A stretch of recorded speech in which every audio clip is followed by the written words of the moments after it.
One of the most prominent trends in equity markets this year, at least so far, has been the steady rotation to international equities. Year to date, the MSCI World ex-US Index, a widely used benchmark that tracks equity market performance outside the United States, has delivered a return of 9%. In contrast, the S&P 500 has experienced a decline of almost 2% over the same period.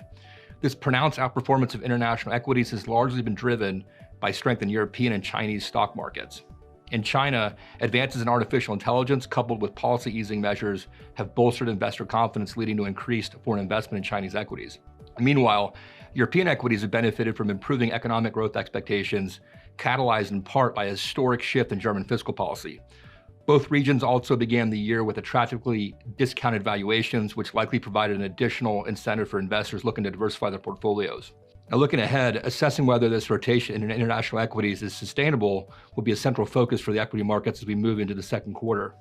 Currently, foreign investors are estimated to hold up to 30% of the total U.S. equity market. Should these investors opt to reallocate more sizable portions of their holdings back into domestic equity markets, the resulting flow of fund impact could be meaningful. This is particularly relevant given the disparities in market liquidity between the U.S. and other regions.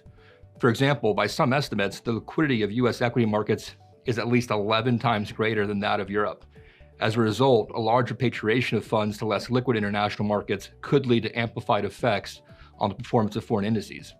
In an extreme case, this could even result in price movements that exceed what would be justified by fundamental valuations. However, it's worth noting that international equity indices have already seen substantial gains within a relatively short time span. Many of the positive catalysts that drove their outperformance in the first quarter may now be fully reflected in current pricing, leaving less room for additional upside unless new developments emerge to further support the case for international markets. If international equities fail to garner new positive catalysts in the coming months, the focus may shift back to more structural factors that influence global equity markets. In this scenario, U.S. equities could regain their dominance as they historically have demonstrated stronger fundamental advantage over their international counterparts. Notably, U.S. companies have consistently grown their profit margins over time.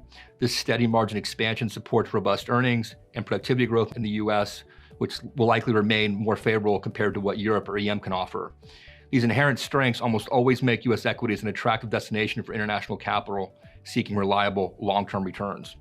Another critical factor to consider is the trajectory of the U.S. dollar. Historically, a significant weakening of the dollar has been closely linked to the outperformance of international equities.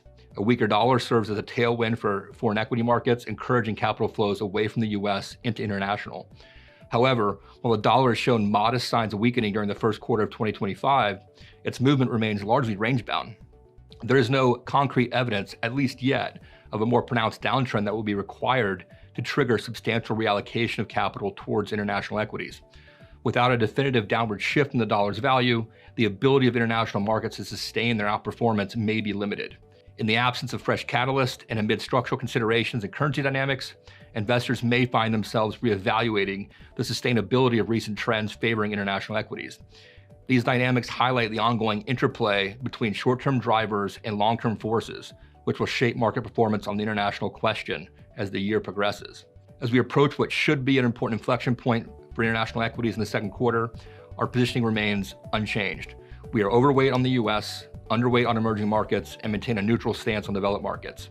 Moving forward, we will continue to closely monitor the dollar, economic data, earnings forecasts, and various other quantitative metrics to determine if adjustments to our outlook are necessary. Thank you for your time today, and I wish you a highly successful and prosperous second quarter ahead.